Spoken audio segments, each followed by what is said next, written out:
10, 15, 20, 25 అంతేలే 50 కాయలు.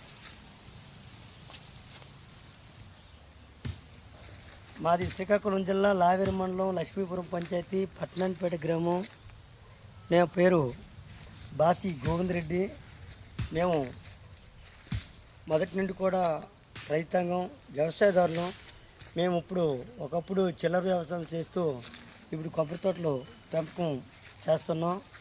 కానీ నేటికి ఇంకా 3వ సంవత్సరం అవుతుంది ఈ కొబ్బరి చెట్టుకి. కానీ దేశవాళీ కానీ కాపు మాత్రం చాలా చక్కగా వస్తుంది. ఇంకా పర్యావరణం కాపాడడానికి కొబ్బరి, వేప, కాగు చెట్లు కూడా పెంచుకుంటూ మన పర్యావరణం కాపాడిన ఉద్దేశంతో వ్యవసాయం కంటే కొబ్బరి చెట్లకి ఎక్కువ ప్రాధాన్యత ఇవ్వడం జరుగుతుంది.